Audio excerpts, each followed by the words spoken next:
Everyone's favorite dog killer, Kristi Noem, has come forward and released a statement. Well, she put this out yesterday on her decision to murder her pet and in rebuttal to what people have been saying about her since the excerpt from her book was released.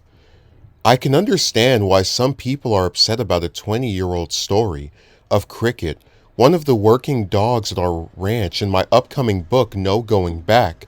The book is filled with many honest stories of my life, good and bad days, challenges, painful decisions, and lessons learned. What I learned from my years of public service, especially leading South Dakota through COVID, is people are looking for leaders who are authentic, willing to learn from the past, and don't shy away from tough challenges.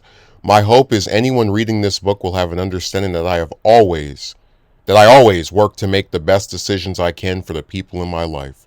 The fact is, South Dakota law states that dogs who attack and kill livestock can be put down. Given that Cricket had shown aggressive behavior toward people by biting them, I decided what I did. Whether running the ranch or in politics, I have never passed on my responsibilities to anyone else to handle. Even if it's hard and painful, I followed the law and was being a responsible parent, dog owner, and neighbor. As I explained in the book, it wasn't easy, but often the easy way isn't the right way. I guess we can start in chronological order. I can understand why some people are upset about a 20-year-old story of Cricket. No, it's not some people. I'm going to show some of the replies to her. Almost everyone is talking about how heartless and evil she is for taking out this 14-month-old, effectively baby dog when it acted up. That's her purposely trying to pretend that it's just a few guys writing some stuff. No, it's a vast majority of people that are paying attention to this story. Like, there's some trolls writing stuff that's kind of goofy defending her.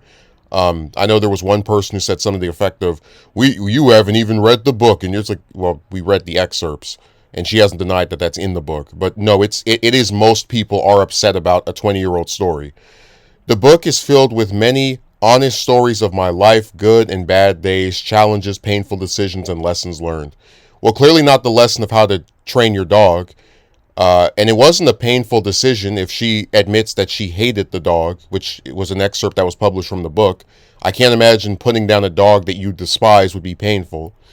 What I learned from my years of public service, especially leading South Dakota through COVID, is people are looking for leaders who are authentic, willing to learn from the past, and don't shy away from tough challenges.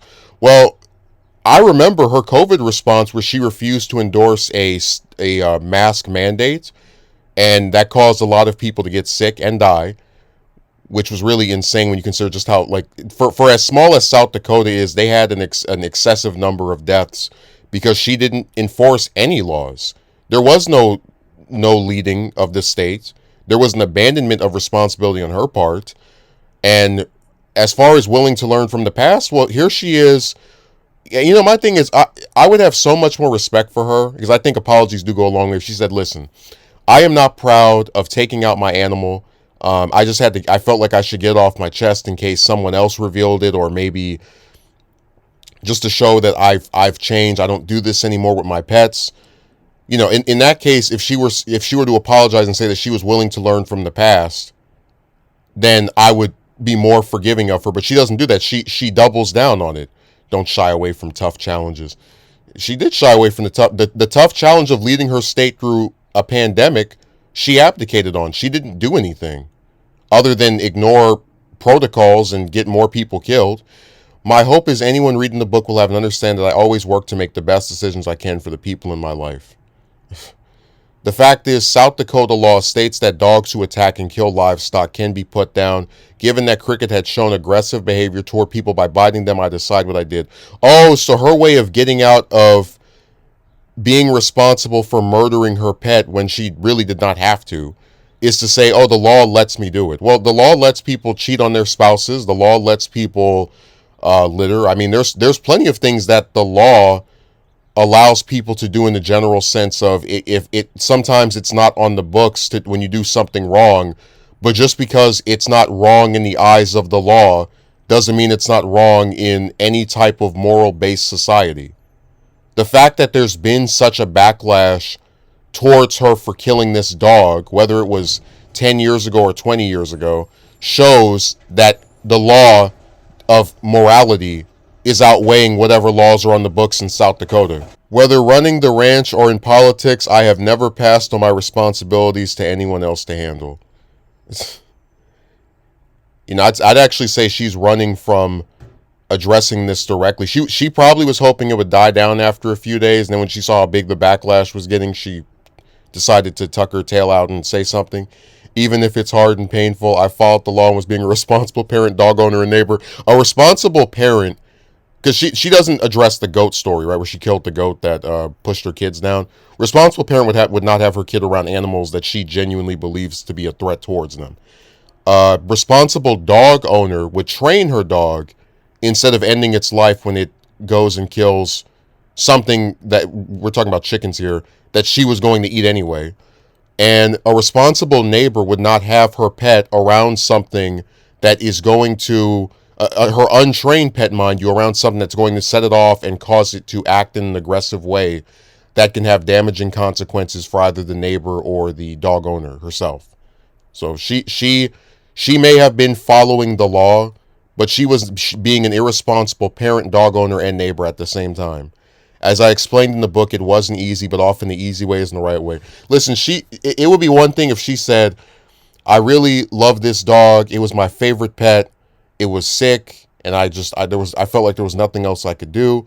But she said she hated the dog, called it worthless, and now you want us to believe that it was a painful decision to end its life? Like, who buys that? I know that there's like the MAGA cult, but would you believe that if I had a dog where I said it was worthless and that I hated it, and you found that I shot it, that was a painful decision for me? No, she was probably relieved. I got this little mud out of the way. Now I have to be burdened by whatever problems I had with it. It's too difficult to just train the damn dog. So this wasn't that. It was an easy decision for her to make. So I think her response is pretty awful. I'm glad that people are making fun of her and insulting her. She deserves it, and I've been just disgusted by the fact that this is such a self-own. Like, no one knew about this until she blabbed about it in her stupid book.